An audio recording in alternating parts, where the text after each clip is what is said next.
नमस्कार दोस्तों, मैं उदय VNKD स्टडी पोर्टल के यूट्यूब चैनल में आपका बहुत बहुत स्वागत करता हूं। आज हम इस वीडियो में ग्रामीण परिवेश के अंतर्गत यह एक टॉपिक है विभिन्न सरकारी योजनाएं। हम सब नई योजनाएं हो या पुरानी योजनाएं हो, हम सब जो है सभी कवर करेंगे। तो यदि आप चैनल पर नए हैं तो चैनल को सब्सक्राइब जरूर करें, साथ ही बेल आइकन को भी प्रेस कर लीजिएगा। इससे पहले देखिए दोस्तों, हम सब विभिन्न सरकारी योजनाएं जो है हम सब 2 भाग इसका पढ़ चुके हैं। आज इसका तीसरा भाग है जो हम डेली दोपहर 12 बजे हम सब डेली पढ़ते हैं, ग्रामीण परिवेश। यदि आप यूपी लेखपाल की तैयारी कर रहे हैं तो आप सभी के लिए यह वीडियो काफ़ी महत्वपूर्ण है, इसलिए आप अपने मित्रों के पास भी जरूर यह वीडियो शेयर करें। तो चलिए शुरू करते हैं। देखिए, आज का जो पहला हमारा योजना है यह है राष्ट्रीय आवास और पर्यावरण के लिए राष्ट्रीय मिशन। तो चलिए जानते हैं कि यह कौन सा मिशन है। तो देखिए, जो राष्ट्रीय आवास और पर्यावरण के लिए राष्ट्रीय मिशन है, हम सब इसके बारे में चलिए जानते हैं। तो देखिए, इस मिशन की स्थापना ग्रामीण आवासीय क्षेत्रों में विज्ञान और प्रौद्योगिकी के प्रयोग को बढ़ावा देने के लिए की गई है। तो देखिए, इस मिशन की जो स्थापना की गई है ग्रामीण आवासीय क्षेत्रों में जो है विज्ञान और प्रौद्योगिकी के प्रयोग को बढ़ावा देने के लिए की गई है। यानी इस मिशन का उद्देश्य क्या है? तो देखिए, इस मिशन का जो उद्देश्य है वह है ग्रामीण आवासीय क्षेत्रों में विज्ञान और प्रौद्योगिकी के प्रयोग को बढ़ावा देना। अब देखिए, इस मिशन का जो है शुरुआत कब किया गया? देखिए, मिशन के कार्यदल की बैठक जो है 26 जून 2001 को हुई। देखिए दोस्तों, आप जो है जितने भी ये सब मिशन या योजना कार्यक्रम जो भी है, इन सभी का उद्देश्य और जो है समय जरूर याद रखिएगा, क्योंकि एग्जाम में कभी कभी उद्देश्य पूछ लेता है तो कभी जो है समय पूछ लेता है। तो उम्मीद करता हूँ अब आपको समझ में आ गया होगा राष्ट्रीय आवास और पर्यावरण के लिए राष्ट्रीय मिशन क्या है। अगला योजना है, इसे देखते हैं। अगला जो कार्यक्रम है, देखिए यह कार्यक्रम है मरुस्थल विकास कार्यक्रम। तो चलिए देखते हैं मरुस्थल विकास कार्यक्रम क्या है। तो देखिए, मरुभूमि को बढ़ने से रोकने, मरुभूमि सूखे के प्रभाव को समाप्त करने, प्रभावित क्षेत्रों में पारिस्थितिक संतुलन बहाल करने और इन क्षेत्रों में भूमि की उत्पादकता तथा जल संसाधनों को बढ़ाने के उद्देश्य से जो है मरुस्थल विकास कार्यक्रम जो है चुने हुए क्षेत्रों में सन 1977 से 78 में प्रारंभ किया गया था। तो देखिए, यह काफ़ी महत्वपूर्ण टॉपिक है। तो यह कब शुरू किया गया था? तो देखिए, यह जो शुरू किया गया था 1977 से 78 में प्रारंभ किया गया था मरुस्थल विकास कार्यक्रम। तो चलिए देखते हैं। देखिए, यह किस लिए है? तो यह है मरुभूमि को बढ़ने से रोकने के लिए, मरुभूमि सूखे के प्रभाव को समाप्त करने, प्रभावित क्षेत्र में पारिस्थितिक संतुलन बहाल करने और इन क्षेत्रों में भूमि की उत्पादकता तथा जल संसाधनों को बढ़ाने का उद्देश्य है, यानी मरुस्थल विकास कार्यक्रम। और इसका जो शुरुआत हुआ था यानी प्रारंभ किया गया 1977 से 78 में इसका प्रारंभ किया गया। और देखिए, यह कार्यक्रम जो है 100% केंद्रीय सहायता के आधार पर देखिए कार्यान्वित किया जा रहा है। यानी यह कार्यक्रम जो है यह केंद्रीय सहायता के आधार पर कार्यान्वित किया जा रहा है। अब देखिए, अगला जो है यह है कपार्ट। देखिए, यह काफ़ी इम्पॉर्टेंट है, यह कपार्ट, इसके बारे में जानिए। तो देखिए, कपार्ट का गठन जो है 1 सितंबर 1986 को किया गया था।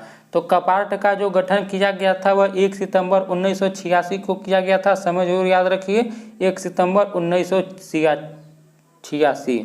देखिए, इसका मुख्यालय जो है नई दिल्ली में है। देखिए, कपार्ट का जो मुख्यालय है उसका मुख्यालय जो है नई दिल्ली में है। इससे भी आप याद रखिएगा, क्योंकि एग्जाम में यह भी पूछ सकता है कि कपार्ट का मुख्यालय कहाँ है। तो इसका मुख्यालय नई दिल्ली में है। अब देखिए, इसका उद्देश्य क्या है कपार्ट का, यह हम जान लेते हैं। तो देखिए, इसका प्रमुख उद्देश्य जो है ग्रामीण समृद्धि के लिए योजनाओं के क्रियान्वयन में स्वैच्छिक कार्य को प्रोत्साहन देना और उनमें मदद करना। यानी देखिए, कपार्ट जो है इसका मुख्यालय नई दिल्ली में है और इसका जो मुख्य उद्देश्य है वह है ग्रामीण समृद्धि के लिए योजनाओं के क्रियान्वयन में स्वैच्छिक कार्य को प्रोत्साहन देना और उनमें मदद करना। देखिए, हमसे कल एक दोस्त पूछे कि आप नई योजनाओं को कराएंगे। तो देखिए, पहले आप पुरानी योजनाओं को देखिए, इसके बारे में हम सब जो हमारी पुरानी योजनाएं सभी खत्म हो जाएंगी, उसके बाद हम सब जो है नई योजनाओं को देखेंगे। तो इसलिए आप इन सभी को देखिए, क्योंकि एग्जाम में कभी कभी नया न देकर पुराने भी पूछ सकता है आपसे, इसलिए आप सभी योजनाओं आपके परीक्षा के लिए महत्वपूर्ण है, इसलिए आप इन सभी योजनाओं के बारे में पढ़िए। और यदि आपने अभी तक वीडियो को लाइक नहीं किया है तो लाइक जरूर कर दीजिए। अगला देखिए, अगला जो कार्यक्रम है, देखिए यह कार्यक्रम है एकीकृत बंजर भूमि विकास कार्यक्रम। चलिए देखते हैं कि एकीकृत बंजर भूमि विकास कार्यक्रम क्या है। तो देखिए यह कार्यक्रम जो है वर्ष 1989 और 90 से चलाया जा रहा है, यानी जो एकीकृत बंजर भूमि विकास कार्यक्रम है यह 1989-90 से चलाया जा रहा है। यह पूर्णतया केंद्र प्रायोजित कार्यक्रम, यानी देखिए यह जो है यह केंद्र प्रायोजित कार्यक्रम है, तो इसे भी याद रखिएगा। अब देखिए इस कार्यक्रम से जो है बंजर भूमि विकास कार्यक्रमों में लोगों की भागीदारी बढ़ाने के साथ साथ ग्रामीण क्षेत्र में रोजगार उत्पन्न करने में भी मदद मिलती है। तो देखिए यह जो एकीकृत बंजर भूमि विकास कार्यक्रम है यह जो है बंजर भूमि विकास कार्यक्रमों में लोगों की भागीदारी बढ़ाने के साथ साथ जो है ग्रामीण क्षेत्र में रोजगार उत्पन्न करने में भी मदद मिलती है। तो इसे याद रखिएगा, यह जो है एकीकृत बंजर भूमि विकास कार्यक्रम।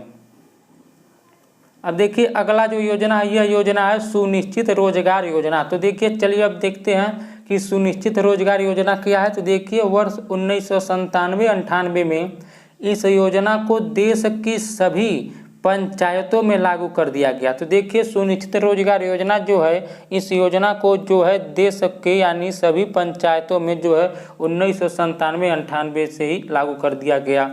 देखिए यह योजना जो है उन सभी गरीबों के लिए है जिनको मजदूरी रोजगार की आवश्यकता है। यह जो योजना है वह उन सभी गरीबों के लिए जिनको मजदूरी रोजगार की आवश्यकता है।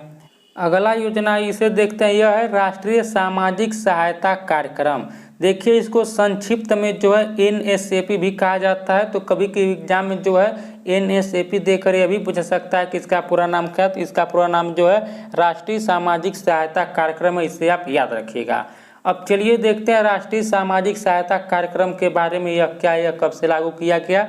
तो देखिए यह कार्यक्रम जो है 15 अगस्त 1995 से लागू किया गया। समय जरूर याद रखिए। तो यह जो कार्यक्रम है यह 15 अगस्त 1995 से लागू किया गया। इस कार्यक्रम के 3 निम्नलिखित प्रमुख घटक थे। तो देखिए इस कार्यक्रम के जो 3 निम्नलिखित प्रमुख घटक थे तो कौन कौन थे। तो पहला जो था यह राष्ट्रीय वृद्धा पेंशन योजना, दूसरा राष्ट्रीय परिवार लाभ योजना, तीसरा राष्ट्रीय प्रसव लाभ योजना। तो चलिए हम इन तीनों के बारे में जो है विस्तृत से समझें कि राष्ट्रीय वृद्धा पेंशन योजना क्या है, राष्ट्रीय परिवार लाभ योजना क्या है, तो राष्ट्रीय प्रसव लाभ योजना क्या है।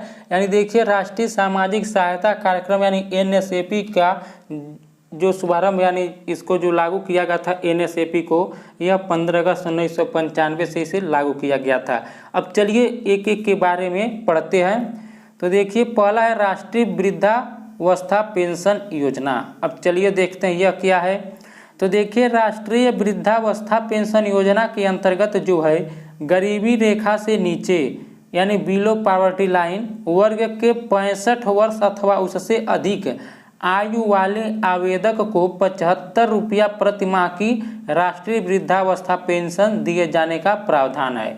यानी यह जो पहला है यानी राष्ट्रीय सामाजिक सहायता कार्यक्रम जो है इसका जो पहला इसमें जो है यह राष्ट्रीय वृद्धावस्था पेंशन योजना, इसी के अंतर्गत यह है। यानी देखिए क्या है, यानी देखिए कह रहा है इसके अंतर्गत जो है गरीबी रेखा से नीचे वर्ग के 65 वर्ष अथवा उससे अधिक आयु वाले आवेदकों को जो है 75 रुपया प्रति माह की राष्ट्रीय वृद्धावस्था पेंशन दिए जाने का प्रावधान है।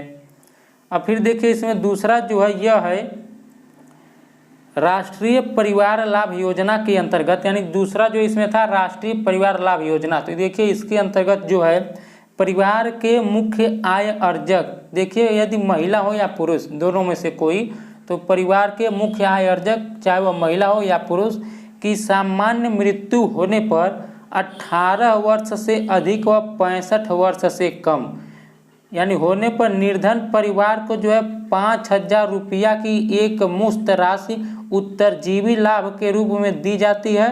दुर्घटना से मृत्यु की स्थिति में जो है 10,000 रुपया की सहायता दी जाती है।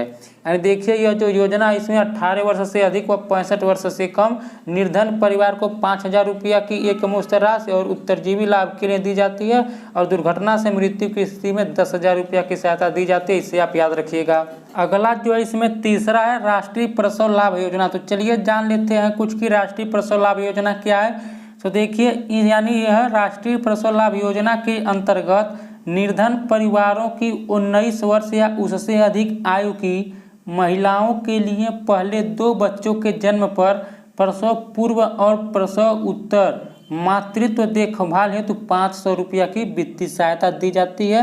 तो यह जो है आपका राष्ट्रीय प्रसव लाभ योजना है, इसे आप याद रखिएगा। अब चलिए देखते हैं अगला योजना क्या है। तो देखिए अगला जो योजना है यह है विजन 2020 फॉर इंडिया, यानी विजन 2020 फॉर इंडिया, यह जो है। अब चलिए जान लेते हैं यह विजन 2020 फॉर इंडिया क्या है। तो देखिए देश में गरीबी की रेखा से नीचे जीवन यापन करने वालों की स्थिति सुधारने के लिए विजन 2020 फॉर इंडिया के नाम से एक महत्वाकांक्षी नीतिगत दस्तावेज केंद्र सरकार द्वारा तैयार किया गया है।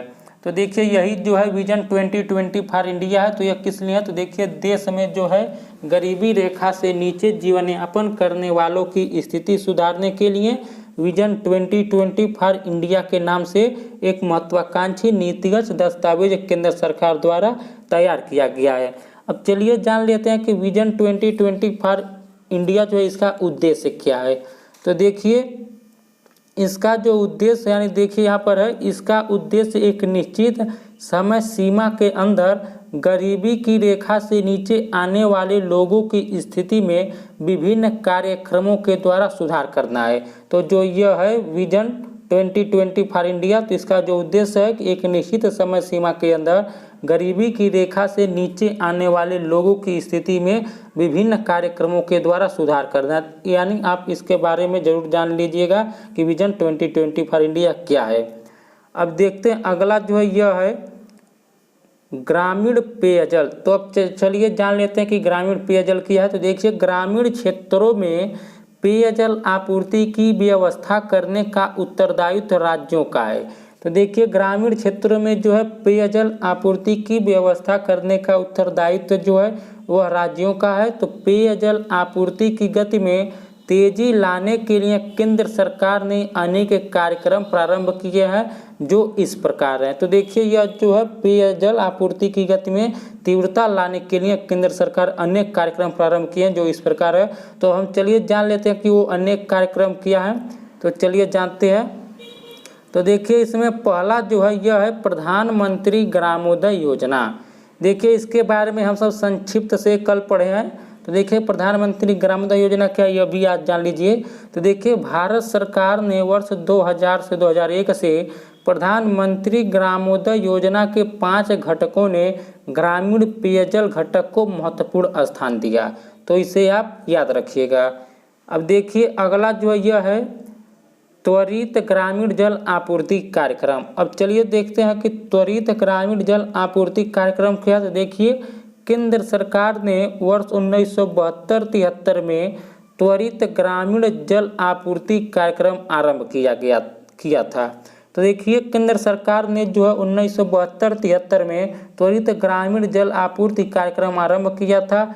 इसका उद्देश्य जो है राज्य क्षेत्र के न्यूनतम आवश्यकता कार्यक्रम के अधीन राज्य सरकारों के प्रयासों में जो है सहायता देकर लोगों को स्वच्छता पर्याप्त पेयजल सुविधाएं प्राप्त करना। तो देखिए जो त्वरित ग्रामीण जल आपूर्ति कार्यक्रम है इसका शुभारंभ जो किया गया था केंद्र सरकार द्वारा 1972-73 में किया गया था। और जो इसका उद्देश्य वह है राज्य क्षेत्र के न्यूनतम आवश्यकता कार्यक्रम के अधीन राज्य सरकारों के प्रयासों से सहायता देकर ग्रामीण लोगों को स्वच्छता पर्याप्त पेयजल सुविधाएं प्रदान करना है। अब देखिए अगला जो है इसमें यह है राष्ट्रीय पेयजल मिशन। देखिए यह सब जो हम पढ़े ग्रामीण पेयजल के अंतर्गत जो विभिन्न योजनाएं हैं उसके बारे में हमसे पढ़े। तो अगला इसमें है राष्ट्रीय पेयजल मिशन। तो देखिए भारत सरकार ने 1986 ईस्वी में जो है पेयजल तथा इससे संबंधित जल व्यवस्था पर राष्ट्रीय पेयजल मिशन की स्थापना की। अब देखिए, राष्ट्रीय पेयजल का नाम बदलकर वर्ष 1991 में राजीव गांधी राष्ट्रीय पेयजल मिशन कर दिया गया था।